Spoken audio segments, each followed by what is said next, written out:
Hey guys, this is my new channel. It's called From the Carpenter's Bench. So I hope you enjoy it. As I get some encouragement from reading the Word or anything else, I hope to pass that on to you. This is the first time I'm trying YouTube. My son is doing it, and so I thought, hey, why not try? So today I was reading in Psalms 107, and it talks about a few different kinds of people. And the wonderful thing that I like about it is it says that God has wonderful works for all humanity, and that's all of us. So, but there are some specific people that he wants to encourage today. And so the first one here, it says, others that sat in darkness and gloom, prisoners in cruel chains because they rebelled against God's commands and despised the counsel of the Most High. He broke their spirits with hard labor. They stumbled and no one was there to help.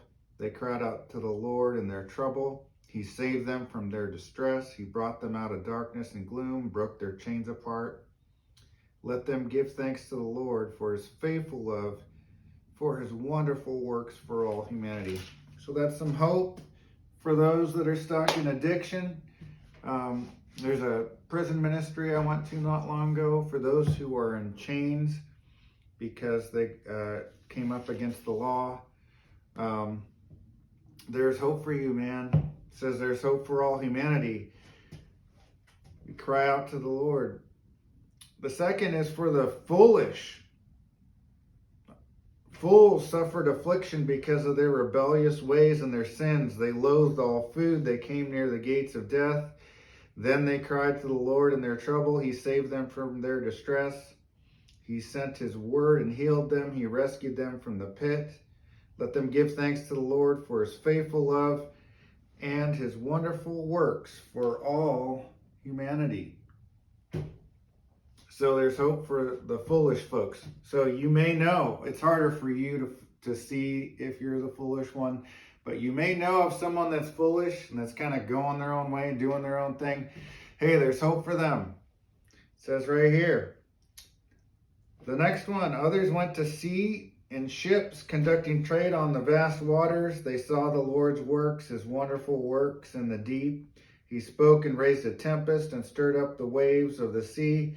Rising up to the sky, sinking down to the depths, their courage melted away in anguish. They reeled and staggered like drunken men, and all of their skills were useless.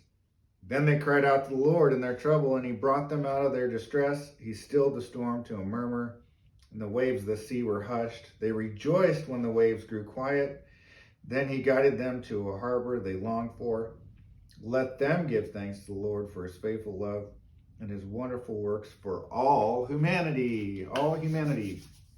So there, I could see like successful businessmen kind of or women, business people, making their way with their trade, and yet they come up against some struggles where their skills aren't able to be used because they need to come and cry out for help for all humanity.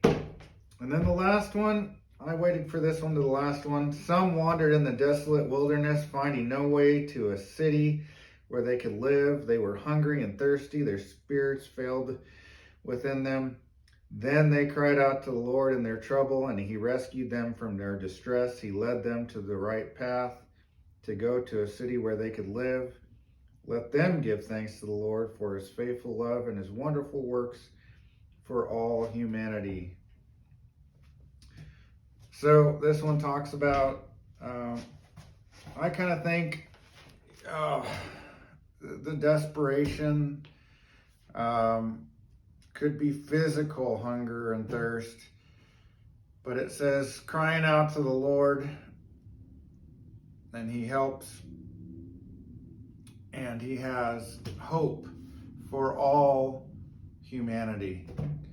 And I hope that gives you a little encouragement today that there is hope And God has some wonderful works for everyone, and that includes you. God bless.